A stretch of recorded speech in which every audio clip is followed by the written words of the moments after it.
Dans cette capsule, nous allons corriger un exercice Python pour débutants. Et il s'agira de l'exercice 7 de notre feuille d'exercice, où on nous demande d'écrire un script qui permette de calculer le prix, toute taxe comprise d'un article, connaissant le taux de TVA appliqué à cet article. Alors en fait, il faut solliciter l'utilisateur sur 2 points. Quel est le nombre d'articles qu'il achète, le nombre d'articles qui possèdent le même prix, et ainsi que le prix hors taxe d'un article. Bon, imagine une situation où il connaît seulement le prix hors taxe d'un article.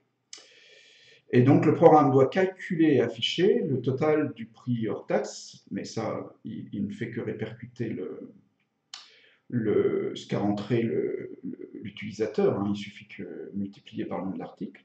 Mais plus important, le total du prix, toute taxe comprise. Voilà.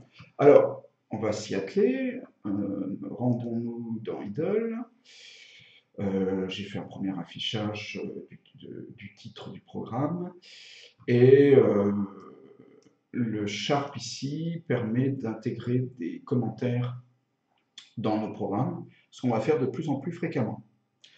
Alors, les taux de TVA sont modifiés régulièrement.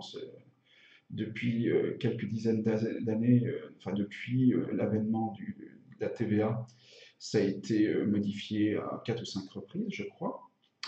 Actuellement, le taux de TVA le plus courant, c'est de 20%. Enfin, il y en a d'autres, hein, il y a plusieurs taux de TVA. Nous, pour cet exercice, on va prendre 20%, on peut prendre n'importe lequel.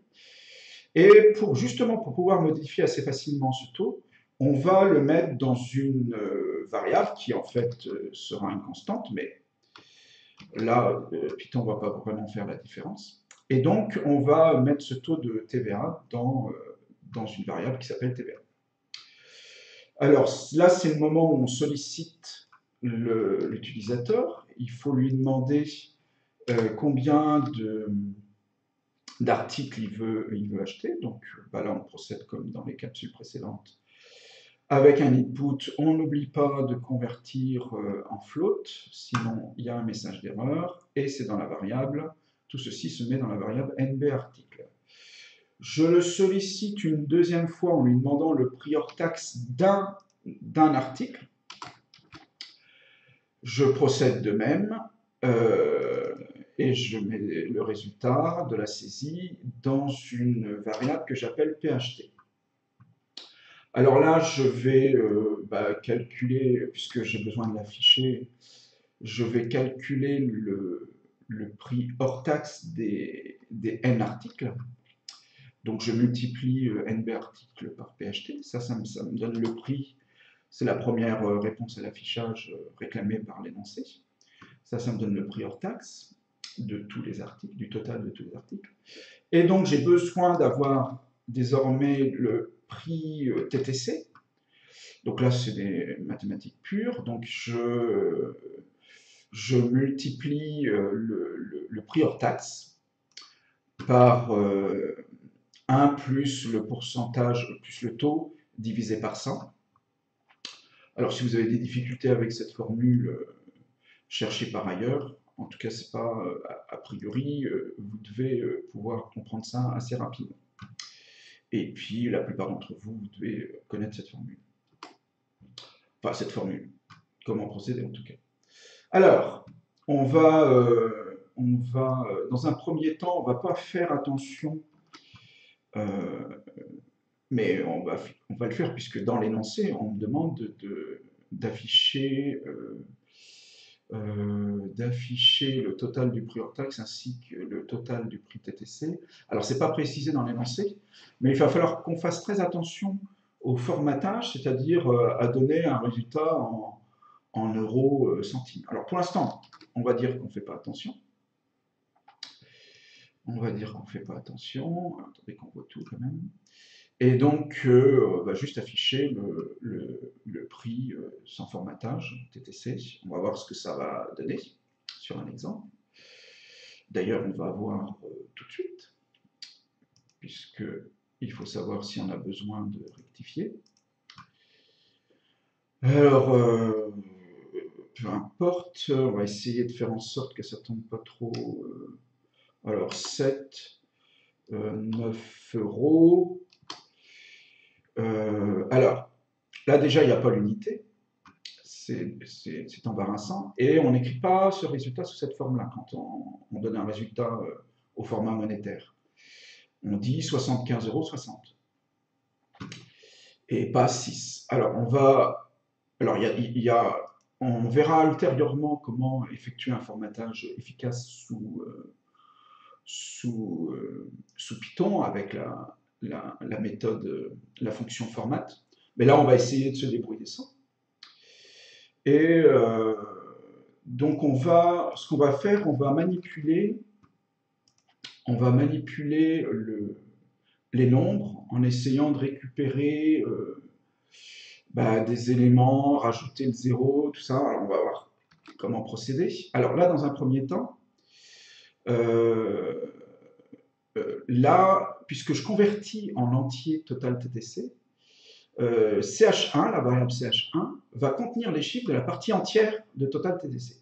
Donc si je reprends l'exemple de tout à l'heure, il doit toujours être, je n'ai pas fermé, là, dans ce cas-là, c'est 75 €. Alors, je vais, puisque je me sers de cet exemple, je vais le laisser visible.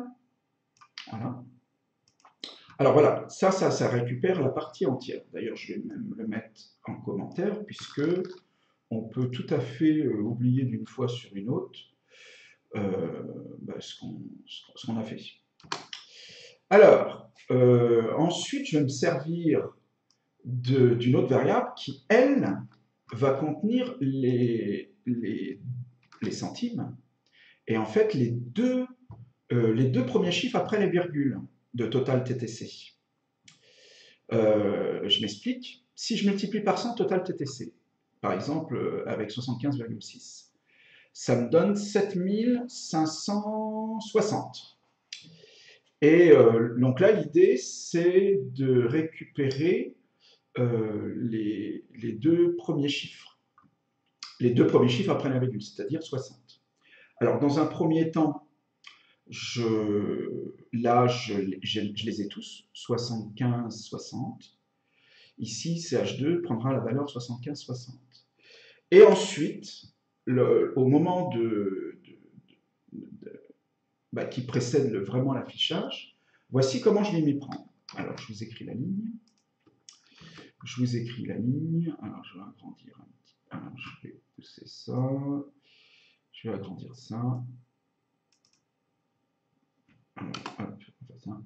Alors là, qu'est-ce qui se passe? Dans cette variable CH, je fais ce qu'on appelle de la concaténation de chaînes avec le plus. Alors, j'écris d'abord la chaîne. Ah oui, j'ai oublié de vous dire que je convertissais le nombre, au fait, les nombres, je les convertis en chaîne. J'utilise la fonction str, qui convertit en chaîne, parce que sinon, je ne peux pas utiliser l'outil de concaténation des chaînes qui est plus. Si ça reste des entiers, ça va additionner le 75 et 60. Ce n'est pas du tout ce que je recherche. D'où la conversion en chaîne de caractères. Sinon, ça ne me donne pas ce que je veux. Alors là, je vais avoir le 75, si je prends l'exemple, plus une virgule, alors à la française, plus, et là, qu'est-ce que je fais?